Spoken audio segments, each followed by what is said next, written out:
gentlemen, we will now move on to the exclusive EB5 experts discussion on the recent EB5 reauthorization, future prospects and opportunities, led by Mark Davies, Managing Partner, Davies & Associates. So firstly, I would like to welcome our panelists on the podium, and let me first invite Mr. Matt Hogan, who's the Vice President of Project Development, CMB Regional Centers. Can I request Matt to please join us on stage?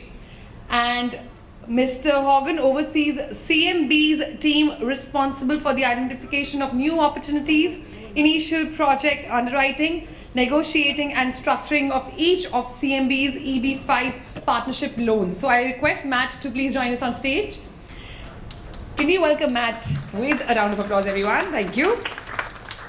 Our next panelist is Reza Rahbaran, President, Motcomb, USA. As a lawyer, Reza's main area of practice is business immigration under the EB5 Immigrant Investor Program. I request Reza to please join us. Come on, guys, let's get the energy rolling, please. Thank you. And our next panelist is Jeff DeCicco, Managing Director and Global Head of Business Development, Golden Gate Global USA. I request Jeff to join us. Jeff has been involved with the EB5 industry since 2014 and is a pioneer in non-traditional EB5 markets in South Asia and the Middle East, specifically playing an integral part in making India EB5's largest market. We welcome you, Jeff. And ladies and gentlemen, I also request Aarushi Gupta, attorney, Donoso and Partners LLC Canada, to join us back on stage. As you heard this afternoon, Aarushi has acquired hands-on experience in immigration, business and investment laws while working with multinational corporations, consulting firms and high net worth individuals across the globe. Welcome back, Aarushi. Ladies and gentlemen, our next panelist is Anahita George, immigration attorney, EB5 Affiliate Network USA.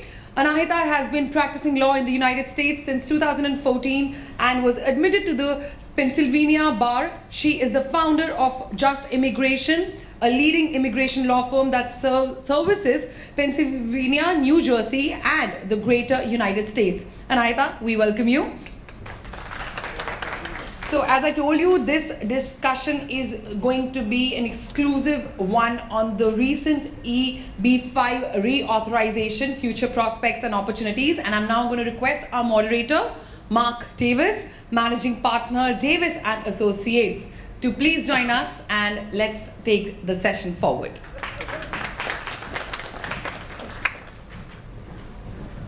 Thanks very much. I think it might be helpful to start just to get an understanding from the audience. If you consider yourself to be an agent or somebody that's a reseller of this product, do you mind just putting your hand up? Okay, and if you are interested in the EB5 program for yourself or a family member, perhaps you could put your hand up? Okay, so that gives us an idea. So in that case, probably we'll talk about sort of a more broader spectrum of things. So let's start. Let's start with a lawyer. Anahita, could you explain to us what is all this new program about? Is it actually a reauthorization? Is it something new? How did it come about? What's going on? Yeah, sure. It's definitely a 5-year reauthorization. So what we have in place now is going to last for the next 5 years. I do think there are a bunch of changes that are going to be beneficial. It's called the EB5 Reform and Integrity Act, so it's going to bring in a lot of new compliance and reporting requirements, which is going to be great for the EB5 investor. I believe that it's only going to keep the good projects in play, and the bad ones that we've seen in the past should hopefully disappear because of the compliance requirements. The best thing I believe that this bill brings is the rural and the 2% set aside for infrastructure projects. We really don't know what this entails.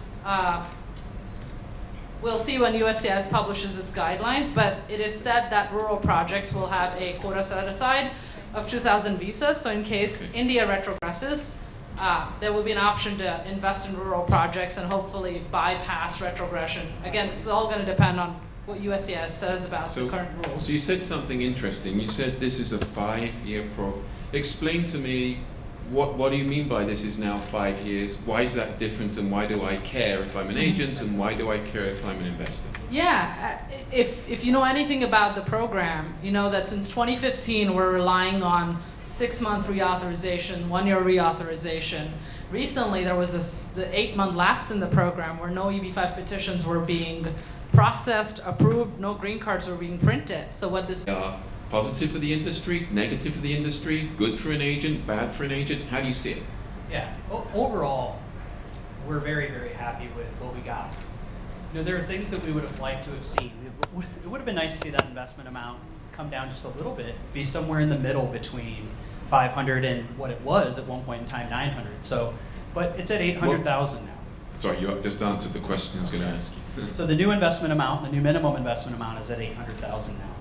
Overall, those integrity reforms, the different pieces of the program that are going to protect investors are very good for the program. They're going to require additional disclosure from the regional centers, additional disclosure from the job-creating entities in certain situations, and I think that's going to provide a greater degree of visibility for people and provide a little bit more stability and consistency in the program. As you mentioned, you know, the grandfathering provision is huge for this. During the lapse, there are a lot of people stuck worrying what's going to happen to my EB5 petition if the program never comes back. Well, now it seems that that's going to be solved. People can rest assured that once they've filed their petition, it's going to be adjudicated and processed under the rules that were in place at the time of filing. So Jeff asked sort of the same question to you. Do you have any additional insights? Well, yeah, the first thing is, finally, I've been in this business for 8 years. I've never had a permanent program, and been coming to India for 6-7 years, and those early adapters, the early users of the program, really just took a leap of faith, right?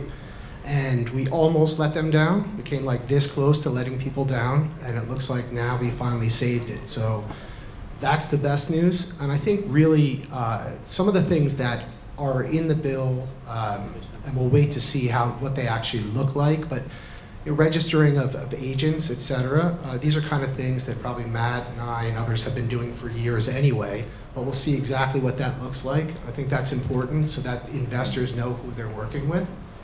So that's going to be one of the key changes. And again, I'm not sure exactly what that's going to look like, what the terms of registration will be, but I imagine it'll be something similar to what we've done with broker-dealer registrations, et cetera. So that's interesting. You mentioned sort of that there are things new for agents to think about, but there's also things for investors. So perhaps, Aarushi, we can start with the investors first.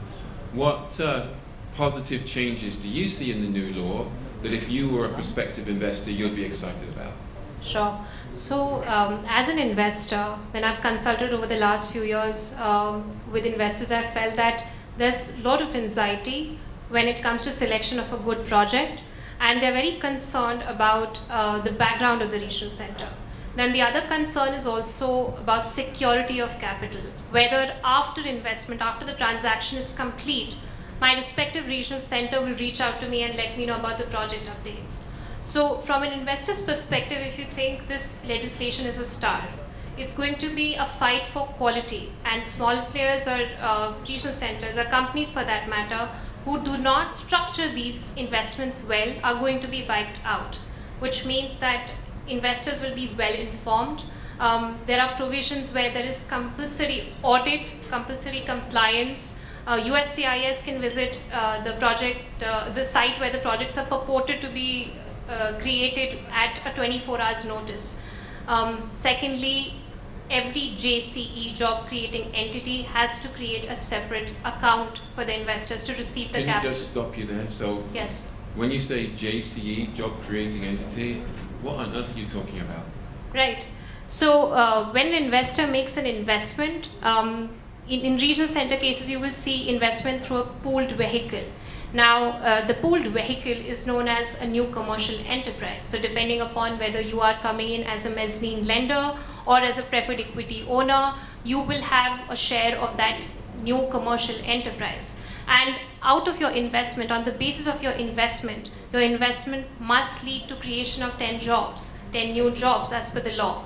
So the job creating entity can sometimes be the same as a new commercial enterprise or another affiliate through which jobs are being created. At So the end of the you're saying that what goes on is, if I'm an investor, I invest in this new commercial enterprise, Yes. and then there's another entity, the JCE, that creates the jobs, but it could be the same entity, is that? Yes, so Okay, gotcha. either it could be a step down entity or it could be the same entity. And as a result of your investment in this pooled vehicle, when the jobs are created, which are recorded as per the input output modeling system, that is what makes you eligible to claim that your job investment led to job creation. So overall, overarching principles in this new act are catered to protect the investors. Thanks. So you mentioned job creation. So Reza, you haven't spoken yet. When we talk about job creation and the new program, are there any consideration? I mean, I think probably everybody in the room knows, right? It's 10 new jobs you've got to create. Are there any considerations sort of in the new provisions around job creation that you need to be aware of? Yeah, there are. I don't think USCIS has made it quite clear yet what those are going to be, but they have announced that a certain percentage of jobs would have to be direct, certain percentage of jobs would need to be categorized in a certain way, but until we see the rules that are going to be published, we don't really know what that is. I have a question, right? You three guys at the end, you have great projects, you're trying to let people know about them, invest in them, you have to come up with documentation that explains these things on, what's it, May the 15th? How are you going to do that? Well, we've created documentation based on what we know and what we expect to see. The main change is USCIS wants to stop bad actors. And how are they doing that? What's happened in the past? You've had an NCE, a JCE, a fund manager, all the same entity. So approving and ticking the box themselves. You introduced a new guy. We heard about the JC and the NCE. What does the fund manager do? Release the money. So if you're releasing the money to yourself and there's no accountability, that Gotcha. leads to these issues that we've seen in the industry. So I put my money in the NCE, as was explained to me, Right. somehow get it to the JC. Managed by a fund manager. Gotcha. Okay. Who may also be the developer of the project, may also be the general contractor in the project, and may also have committed crimes in the past. So now, if you have committed a crime which is financially related, I don't quite remember what it is, but the SEC, if there's some sort of SEC fine, you can't be involved for 5 years. I think... So you're saying that before these changes, if I was a convicted felon, I might be allowed to take someone's money from here and release it to myself in one of these mechanisms? Well, if you were convicted of certain crimes, you could have a regional center. Wow. So this is a great change for the investor. This is one that was, very much needed, and I think these integrity measures. I can tell you that CMB, Golden Gate Global have been doing these things already in the past, but there has been a lot of regional centers which weren't, smaller shops. So a lot of these new measures coming into place, larger regional centers already had these measures in place. It will force out those who were smaller players in the industry, more mom and pop operations who can't afford it, they don't have the volume. You will now need to have an independent fund manager separate aside from you. It's things that really should have been in place beforehand. So I'm just a little, Jeff, I'll ask this and then I'll ask you too. Right now, a lot of people looking at projects, right? I mean, I was just in Delhi. We had 7 investors in 2 days, which is the most I've ever had. So people are interested. They want to know about projects. If we're sort of uncertain about all of this documentation and even what creating 10 jobs mean, then how can I protect myself in terms of identifying sort of the right place to be ready with? I mean, that's a great question. I mean, we're right now, and we have our own in-house immigration staff as well as use outside counsel, and so we have documents ready to go for the new projects when everything launches on May 16th, but we have place fillers and things that have to be decided. So it is a little bit, I wouldn't say it's scary for the investor, but we're all in wait-and-see mode. And I think what is key is, for investors, is to talk to somebody, regional center, and I'm tooting my own horn here, but who's done it before, right?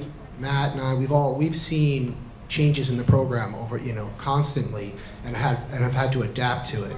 Whether it's changing up to 900,000 before, whether or not the program's renewed, et cetera. So I think that's key. And then the other side of it is your immigration attorney. So there are hundreds, thousands of immigration attorneys in the US, but those that focus on EB5 and have done it for a while and have a track record, that's key, right? You can have any old immigration attorney who can say, oh, I can do EB5, but specifically someone who's been through these battles before, because they're going to be able to adapt and know that your regional center is really taking care of you as well. So actually, that's my question. I wanted to go to Anita. I'm a investor from India. All this is a bit much, but I do trust you. So what are you going to do on my behalf to make sure that I'm doing what I need to do and I'm properly protected right now? Yeah, I mean, there is a line between what an immigration attorney can do, whether they can be an investment advisor or not, and I think that's something that we're trying to educate the Indian market about, is your immigration attorney should never be telling you where to invest. However, we can look at the documents and we can tell you what something means.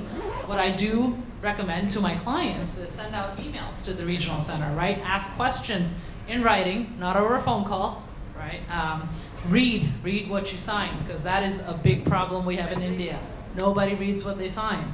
Please read what you sign. If you need, this is what I've done historically for my clients, these documents can be translated in Hindi, Gujarati, ask the right questions, shop around, right? And ask for the regional center's track record. If someone's been in town doing EB5 for 10, 15 years, they know what they're doing. But if your uncle's been doing this for 2 years, I would throw a red flag there. Gotcha. So Matt, same question to you down the other end. If you were an investor, given your time in the industry, what would you be looking at right now? Yeah, that's exactly right. I'd be looking for regional centers with history, a regional center that has a proven track record of success. Jeff touched on something that was really important. The longer, more established regional centers have been through a lot of the things that USCIS, the government entity that monitors the program, can throw at them. So our company's been around for 25 years. We've seen everything that EB5 has gone through. And so we've been able to navigate those changes, whether it be changes in TEA structures, meaning the areas that qualify for the reduced investment amount, whether it be changes in how jobs can be calculated, or even things that may not come out via policy, things that just come out through adjudication trends. We have to follow those things and adjust to them and adapt to them. And so we know the types of things that the USCIS is likely to ask us. Even under the new law, we can be working to anticipate some of the things that they're going to be requiring. Earlier we talked about job creation, and we talked about preparing our documents now. Understand that right now there is still a lot of gray area in the law. We do expect there to be regulation and policy coming out. So all we can really do is keep our eyes open and be ready to adjust and adapt and make sure that we protect our clients every step of the way. The other thing I would tell you is that some of this guidance might come out before May 15th or May 16th, whenever investors can start filing. So if you have a regional center that's coming to you and saying, oh, no, subscribe now, invest now, that should be a major red flag. We have clients that are doing due diligence on our projects, but we're not going to actually accept investors into our partnerships until we get to that date, that May 15th, May 16th date. Because if the USCIS were to issue guidance, we want to be able to update our documents. We want to be able to update our offering memorandums, which is particularly important. These are all registered securities in the United States. And there's disclosure requirements that regional centers have to provide. And so if there's been changes that might impact the structuring of the project, we need to disclose those, and you need to be made aware of those. So those are the types of things that I'd be especially, I'd be looking out for, in particular. Thanks. So, Reza, do you have any comments on this? It seems everybody else had a chance. No, to Matt's point, that we're a little bit in the dark here. I am not as optimistic as you that we're going to receive guidance before May 15th. I don't even know if we'll receive it on May 15th. I don't think USCIS knows what they're going to do at the moment. They're absorbing the bill like we are, and now they're going to have to sit, write new I-526 forms, and decide how and when they're going to do this. I mean, one like yourself, I mean, I also have a law firm that's been operating for 12 years, so we see, we have a lot of regional center clients, so we've seen a lot of questions that have come in the past, but now it's becoming much more structured and less room for interpretation, we hope. But USCIS will always interpret things in their own magical way. Right. Okay. So along that lines, one of the things sort of I noted, and then I'm going to ask about investor protections again. One of the things I noticed was it's not certain. Doesn't seem certain to me that regional centers aren't going to have a whole new license, right? And so, new program. And there's a lot of conversations going on out there about whether or not they're going to require regional centers to redesignate. And that seems to have been made clear in that Senator Grassley, one of the kind of architects of this new law, went on the congressional record and stated that he would like regional centers to request a new regional center designation. And so that is a major piece of guidance that we are waiting from USCIS on. Will they require these regional centers to go through a whole new application process, or will it just simply be some sort of reaffirmation process that can be shortened? The timelines associated to that, the requirements associated to that, no one can be sure. So this is something that we are really just in a wait and see about. However, if guidance does come out before May 15th, that says that this is what we have to do, I think most of the regional centers that know what they're doing are going to be acting quickly to try and meet these requirements so that they can kind of remain in business and kind of get back to providing opportunities for their clients. But again, remains to be seen. So, thinking of being an investor again, before I think of being an agent, Aarushi, when we were talking, you had talked about some changes in the source of funds that may come into play. There's perhaps like a nudge to the definition of capital too, I noticed. So perhaps you could explain those changes and why they're relevant, and perhaps cover sort of what I think of the nebulous area of what needs to be the entire list of what needs to be documented source of funds. Sure. So one of the key features in the new Act is irrespective of whether the last 7 years tax records or even appropriate tax records are relevant for the sources of funds that you're establishing, the Department of Homeland Security can actually go ahead and request for those documents. You will notice that any background check, any police clearance certifications were not required at I-5 to 6 stages. In fact, this is a procedure that kicks in subsequent to you receiving an approval. So for example, if you're going for a consular process abroad, you would go for police clearance certifications depending upon where you stayed.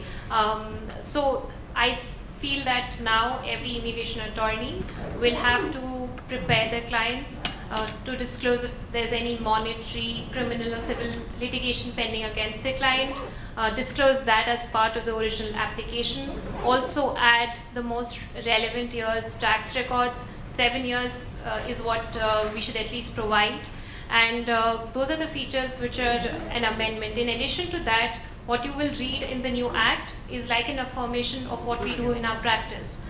So in the new Act, it says that the funds, EB5 funds, which are gifted, are allowed, but it should not be to circumvent the law.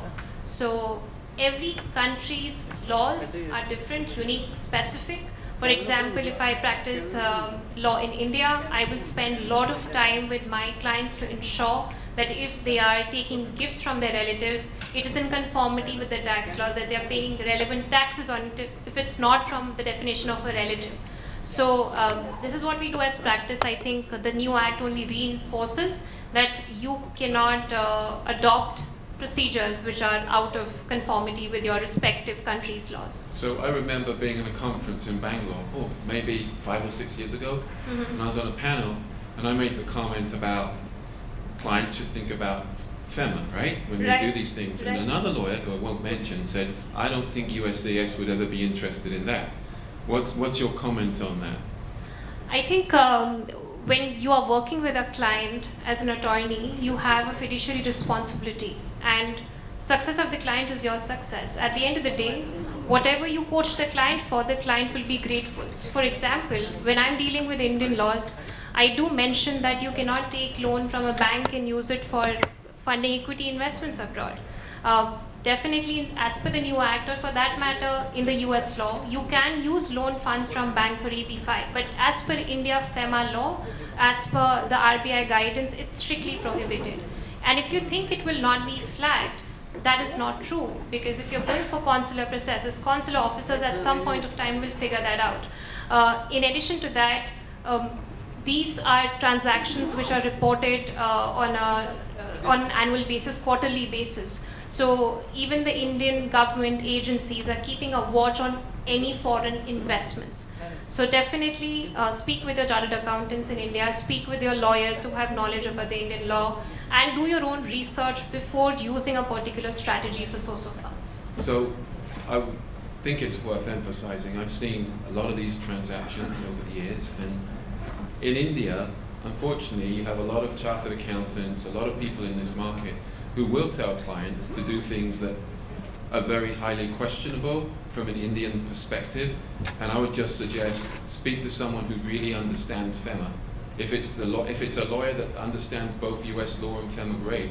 Otherwise, make sure you speak to a proper, I can see Paresh sitting there, make sure you speak to an Indian chartered accountant who really understands FEMA and can look at your application, because we haven't had one, but I absolutely have cases in our office where the visa's been refused by the consulate for failure to comply with Indian regulations. So that was a practice that started a few years ago, USCIS and the consulate in Mumbai being alert to these. Now we find it creeping its way into the formal law, which is exactly what you were just talking about. So the other sort of set of changes we talked about were things that implement agents, right? So a lot of the people here are agents. So I think there are some changes that affect agents, and some of them also affect the investor too. So perhaps you could talk us through that? Yeah, sure. The biggest change was the agent registration requirement, and like Matt and Jeff said, the big regional centers were already doing it, but the new law requires your client, the investor, to sign off on a document which states, here's the commission that you're making, or here's the trail that you're going to be getting. Previously, these transactions weren't, they didn't need disclosure to the clients. So now, in that packet, you're going to have another document which is going to require the client to sign off and understand how much you're being compensated. I think the second thing is the USCIS registration requirements for broker-dealers. We have no idea what that's going to entail. We're all trying to figure it out. Like Reza, I don't think anything's going to come out for a year. They're going to pump out the laws, and then there's going to be comment period. There's going to be a lot of back and forth. So, it's up to the regional centers to comply I'm with interested in your view on something. And imagine that I'm a client, right? And I go to this gentleman in the front row who's an agent. I don't know if you are, sir, but so I get a form, right, with the disclosures from Jeff or someone, and it has information. I sign off on it, right? That's kind of a securities document. How on earth do I know whether that's true or false? And could that come back to bite me in my immigration case potentially? Yeah, that's a great question. I do not know the answer to that. Maybe Reza could jump in. Okay, so now we have a new concept of implied liability for the regional centers. So essentially, the regional center is responsible for anything like that goes wrong. But much to your point again, we don't know what these rules will look like. They're doing a fee review right now. So USCIS is going to decide how much to charge an investor for a filing fee so that your process is done within 90 to 240 days. Maybe it's 50,000, maybe it's 10,000. But what is that based on? How many investors have to file for it to be that amount? So they have a good idea intact, but they don't know how many investors are going to file and how much money they need in order to process those visas in that particular time frame. Right. Jeff, did you want to? Yeah, I was just going back to the agent registration, and so for years, what I've always done in practice is I've always worked through a broker-dealer, registered broker-dealer. So when you're talking about securities laws, there's an exception for broker-dealers for foreign finders, which is 2040C, but that's not important. But what's important is that it is allowed. You're allowed for broker-dealers to pay foreign finders and to do it legally, but one of the requirements was always disclosure of fees. And that's best practices in all securities industries, probably in every country. So I imagine that the registration will look something like that. But in terms of, I think that going through a registered broker-dealer will probably provide the best cover for regional centers from a security side. You've been with one of the, two of the most respected regional centers in the business, right? So one of the things that I hear just listening to people is there are, we won't name them, and they're none of the regional centers here, but there are regional centers talking about how they're going to recharacterize things, right? Instead of calling someone a finder or a broker, they're going to call them, I don't know, a vegetable samosa or something. And because they're now called a vegetable samosa, it's okay. We don't have to. Yeah, I will tell you, I'm going to assume that USCIS is going to look toward the securities industry for guidance on this. And I've been in the securities industry for, 25 years. I'm that old. But this has been going on forever. People will say, oh, no, he's not a broker. He's not an agent. He doesn't need to get registered. He's on salary and discretionary bonus. And then the discretionary bonus magically matches up to $10,000 times each client that the finder has sold. That is very thinly veiled and will be found out pretty quickly. So those types of activities, I would advise you So to one thing I think from. is helpful for an investor to understand is, why does the investor care, right? If they sign off and essentially there's a securities violation, what impact could that have on their ability to get a green card? So here, I'll jump in on this. And I think that also ties into the concept we were talking about before. There's two real situations here playing out. It's the registration of the agencies and making sure that they're all compliant with the laws that the USCIS will come up with. And then there's also this disclosure form that we're talking about that the client may have to sign and provide as a part of their filing template. That disclosure form, it kind of remains to be seen as to, there's not really any guidance on what that consists of or what it'll look like. And I would think that the USCIS is going to carefully craft that form and try and have it include as many things as they possibly can so that they try and stop any of these holes. Now, again, we don't know, and that comes into this whole will the investor have liability question. If the investor is signing that form saying these are all the fees that are being paid associated to my investment, does the liability then fall to the investor to make sure that there's proper disclosure occurring? And if it's found out that proper disclosure isn't occurring, does that end up with the investor getting a denial? Do I think they're going to look for the securities industry for guidance on something like that? Absolutely. Another that interesting thing I think is, in the past, suppose I was an agent here I'm in India, right? What the hell is USCIS going to do to me? There's something called the Integrity Fund in this new law. That part of it, I forget the percentage, maybe someone can remember, but there's some percentage of that that's earmarked for sending investigators to foreign places, right? So, if I'm an agent standing here in Mumbai and I do something very, very naughty standing here, and let's say the gentleman at the back is a USCIS agent, what are they gonna do to me? It's like, I don't know.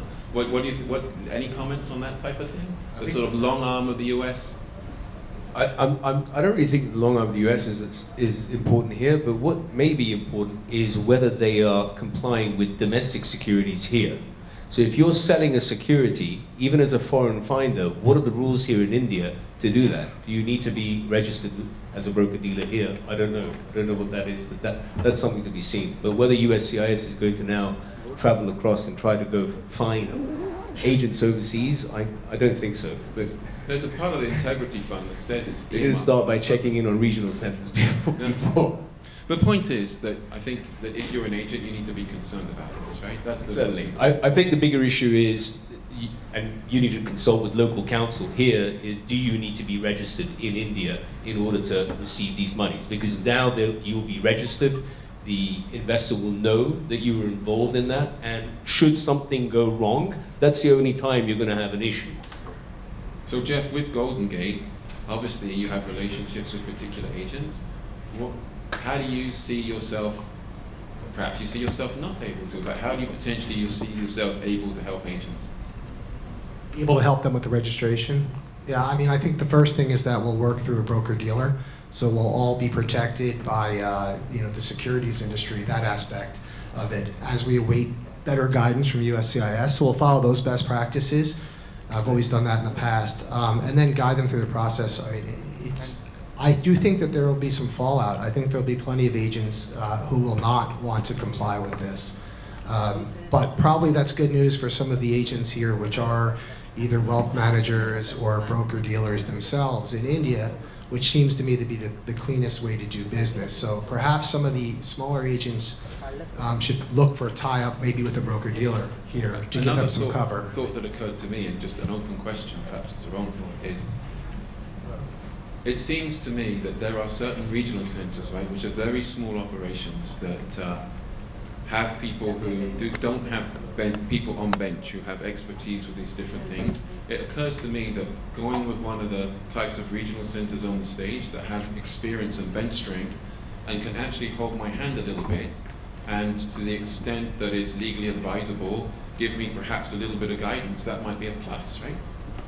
Yeah, I mean, that could definitely be a plus. It's also, it's a plus to the agents. If the agents are going to be compliant, they're going to be helpful, and you work with a bigger regional center that has people on the ground or travels frequently to your country, that is going to be really helpful to you. Now, from a regional center's perspective, yeah, I mean, in the past, a lot of the problems with the agencies and the disputes between agencies and regional centers and things like that have come up when you have smaller regional centers trying to just pay exorbitant amounts of fees just simply to get clients to outweigh the idea that they have no track record, they have no standing in the industry, they have no experience. A lot of times what you'll see is bad actor agents forcing people into bad projects because they're getting paid a higher dollar figure for it. You don't need to do that in order to make money as an agency or a finder in this industry. And it's going to be better for you in the long term to work with an established regional center, to work with somebody who's good, who can help you, because they're going to bring more, you're going to close more clients. You're going to close more clients. If you work with somebody good who's got people on the ground here, you shouldn't be looking at the high dollar figures by a small regional center where you're going to be doing all the work. You should be thinking about it in the long term. Right, we got like 10 minutes according to time. Anyone have any questions before we go to anything else? I think. Yeah, this has been a very interesting discussion on the panel, because most of them appears to be, in fact not appears, it's reality that they have in-depth knowledge on, especially with regard to the protection to the investor, because that is the core issue today what we are discussing. Now, what came out in the discussion is that there are issues like gray areas, especially I think Reza mentioned about the gray areas. Is the gray area it really a gray area, or is it a provided loophole? That is one thing. That is a very good question. Let me complete it. So now, when you are talking about, in fact, the moderator is very, very strict on proposing certain things. So, will there be a regulator to the regulator? So, to your question about loopholes, and I'm going to put on my attorney hat right now. Attorneys' jobs are to find different avenues to reach your goal. And there are a few smart ones on this panel, and I'm sure they've already started looking through it to see what those avenues would be. Whether they're loopholes or not we'll have to wait and see. It will really depend on the complexity of what USCIS will go into to describe what they want. And past that, I'm sure, and this is unfortunately how dealing with USCIS works, is you deal through responses. So you file and you receive a response. And until you receive that response, you don't know how they will entertain what you've submitted. So we can guess, we can use our judgment from experience to know what they may or may not want, but ultimately, until there's some time that goes by, petitions are filed, we won't know for sure what their responses are going to be based on that. One quick thing to add to that, the difference in this situation between a gray area and a loophole is really going to depend on how the regional center treats it. If they treat it as a gray area, they're going to do everything they can to be compliant and be prepared to answer these questions that come up along the way. If they're treating it as a loophole, they're going to try and take advantage of these issues And they could leave you in a bad position. And that's really what it comes down to. You know, when we identify these, we hope that we get guidance so the gray areas start to go away. But if we end up having to proceed without guidance, we're going to do everything we can to comply based on the information that we have available and just be prepared to adapt if the USCIS comes back with questions.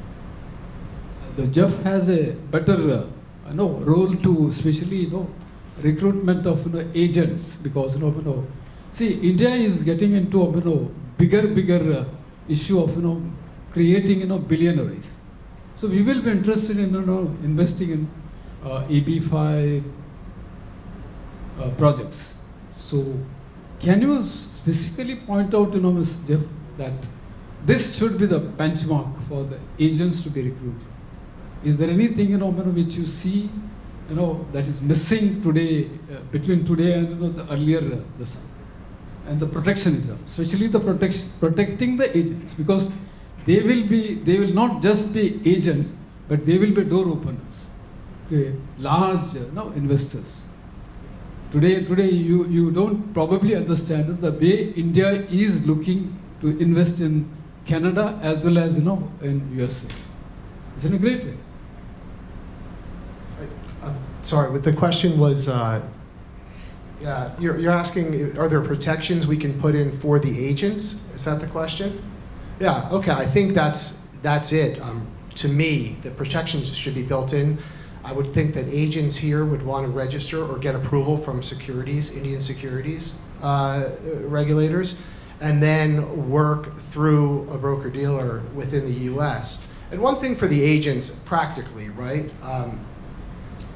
It's difficult to have a conversation with your investors with the fees you're receiving, right? And we don't have to talk about numbers, but the fees can be pretty substantial. And I know that's always been difficult for that to have that conversation, but your investor has to understand that money that you're getting paid is not going to go to them if it doesn't go to you, right? It goes to me.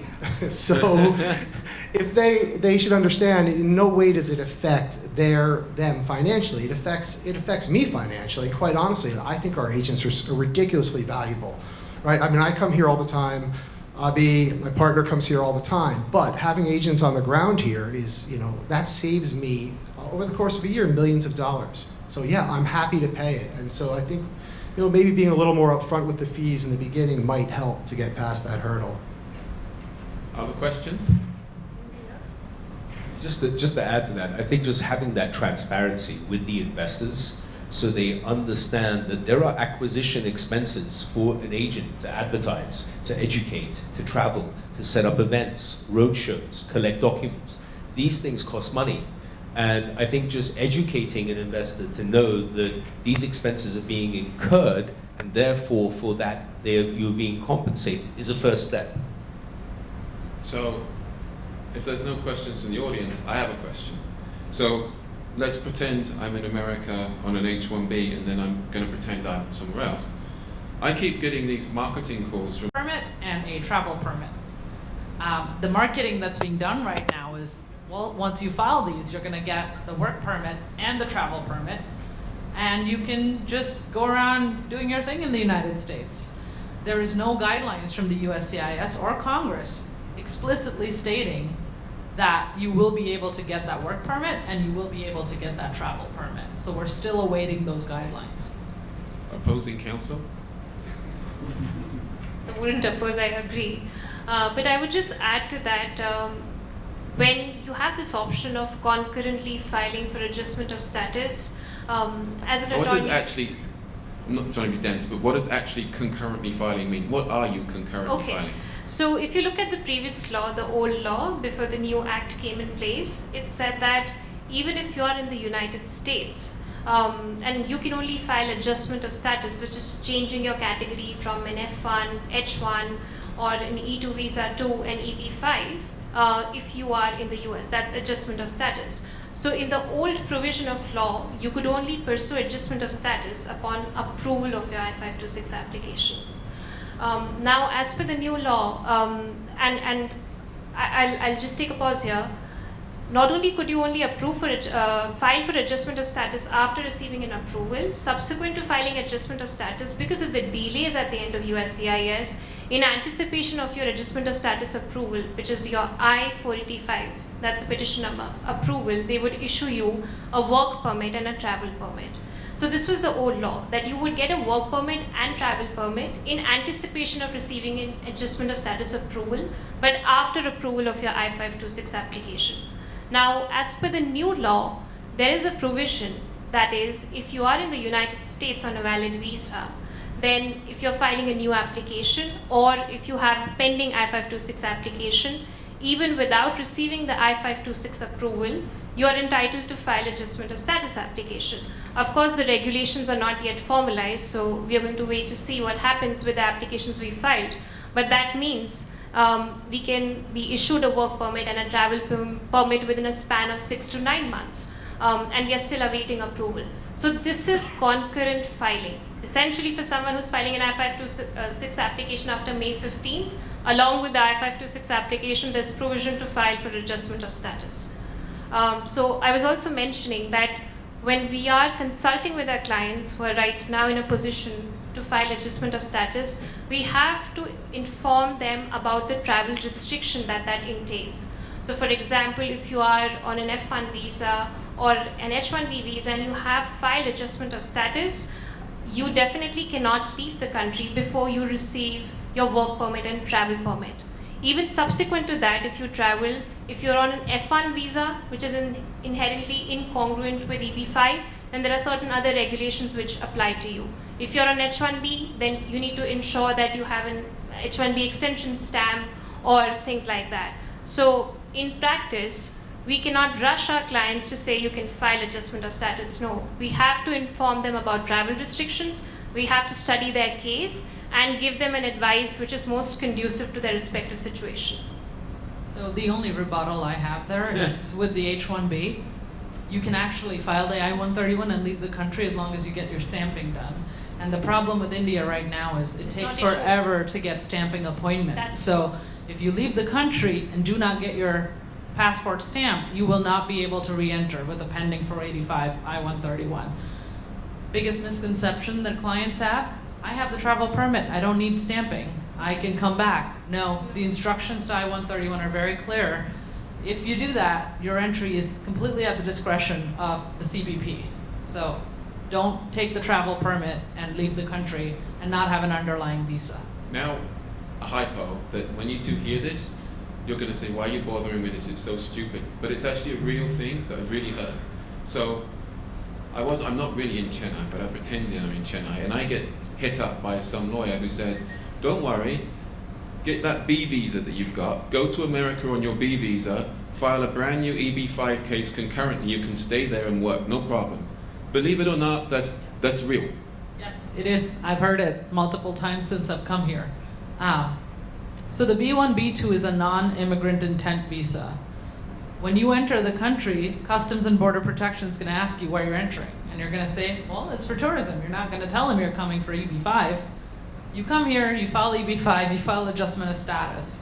You have now lied to the immigration officer at the entry point, and you will be banned for life. And I have cases that have been banned for life from the United States. Do not give that recommendation. Do not follow that recommendation. So it's like the anti-green card. I could sign up for EB5 and instead of getting a green card, be banned for the rest of my life. Yeah. Right, something to do to someone you don't like very much. Okay. Do you have any comments on that? I mean, I think it's quite straightforward. So. I think in terms of B1, B2 applicants, you have to understand when you read the gray area or the black area, on which side of the story do you want to be? Do I want to be an immigration attorney who wants to put the entire investment that my client has made in bona fide intention at stake? Answer is no. So I would never advise a client to file an adjustment of status application if you're on a B1, B2, because it's strict non-immigrant intent at the end of the day.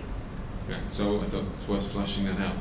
I think another danger I would say to add, if you're denied, you'd have to leave immediately. Yeah. So there is a 90-day rule that after 90 days that immigrant intent could expire. You could argue that it's expired, but if you were denied, you you have no status. I just think it's highly suspect if someone grabs their B visa right now and goes and concurrently files, even if you hit the... I'm pretty aggressive. We would probably after 90 days, we would say you can go ahead with it if you have certain other parameters in place that show that your intent was later, not when you were entered. But if you're denied, you're not in status. 100%. Any other questions from the audience? Yes, sir. Oh, Adi. Mr. Mehta. What about the student visa? Because we have a lot of clients whose kids are going abroad in the fall of 2022, and they concurrently file subject to, of course, the USCIS guideline. If you didn't hear, he was asking kind of about student visas in this context. When you look at student visa applicants, people who are on F1 visa, you have to understand that firstly, no travel during the time period, your travel permit and work permit is pending. And even beyond that, if you're traveling outside the country while your adjustment of status application is pending, and you re-enter the country on an advanced payroll, automatically your F1 status is going to get expunged. So an F1 visa is incongruent with the EB5, which is why, in practice, what we are advising our clients is, as far as possible, if you want to stay on the F1 visa, if you're nearing an OPT filing period, then you should probably wait to get the OPT EAD card in hand, and then subsequently file adjustment of status. I meant that if someone is starting school in September 2022, they're okay living in the US till they get an approval for that adjustment of status, which could be 9 months, it Yes. could be 1 year, it doesn't matter. Right. They're not traveling, they're not leaving the US, so could they be approved at that point then to adjust their status? So if somebody is on F1 visa, can they be approved on adjustment of they're at status? school Answer for- is yes, of course, they can That's be fine. approved. Although you said 9 months, that's a little scary. That That's does not too happen. optimistic.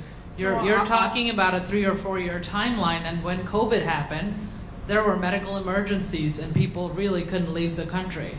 Even with the advanced parole, keep in mind, if they do leave the country because of an emergency, the rules are clear. It is at the discretion of CBP. Forget that. The authorities here may not let you board the flight because they don't understand what an EAD or travel permit is. So it is something that I do not recommend, especially, again, if you're with a reputable regional center, the jobs are created, great. If the ship goes down, all that time's gonna be illegally accrued in the United States without that visa. It's a dangerous proposition in my mind. Right, I'm going to ask for closing comments unless, Adi, do you have another question? No. Right. Does anyone else have any questions for this group of people? No. In that case, perhaps just ask each panelist if they could give their sort of, one comment about the new rules and why it's beneficial to either an agent or an applicant. I think the disclosures make it really, really helpful for the investors who, at least the ones that have previously lost money I've talked to, have said that if I knew X, Y, or Z, or if I knew this person was even an agent, this is not the route I would have taken. So I think the disclosures are great for the investors. Yeah, I would also say that any system that follows transparency is out for success. So the new act enhances transparency. It'll be more business eventually, even if it is a stumbling block right now for some people. Yeah, most importantly, it's the first time my tenure in this program that it's permanent, so 5-6 years is a long time to work with. And I do think that the smaller players, many of whom, weren't doing the best type of projects are going to have to leave the business. So I think you'll see a lot stronger players, that a lot more stronger projects and less bad actors for sure. I think the integrity measures were long overdue. Putting on my lawyer hat right now, we've seen some real transgressions in what is correct and what is not correct. And USCIS has paid a part of that from a lack of oversight over regional centers and not paying attention to what's going on and approving exemplars, approving petitions, and later on coming to re-adjudicate that at a later stage where things have already gone wrong. So it's much needed in the industry. I wait to see how that plays out and what it looks like, but I think that's a positive. Yeah, I completely agree with you guys. I think the integrity reforms are huge. They're going to add some transparency. I think the grandfathering provision, so now when you've invested, you can be assured that your petition is going to be adjudicated even if there's another lapse in the future after this 5-year period. It's going to create some dependability within the program. You know, I think the efforts to complete a fee study that will hopefully lead to the processing time starting to come down over the years is also something that's really going to help the industry. It's going to help people who are looking at using this realistically, right? Being able to invest, go through your process in a timely manner is going to make it far more attractive and helpful to families trying to plan their future. So I think there's a lot to be excited about in these new reforms, and I look forward to the years to come in EB5. I think the future's bright. All right, thank you, everybody.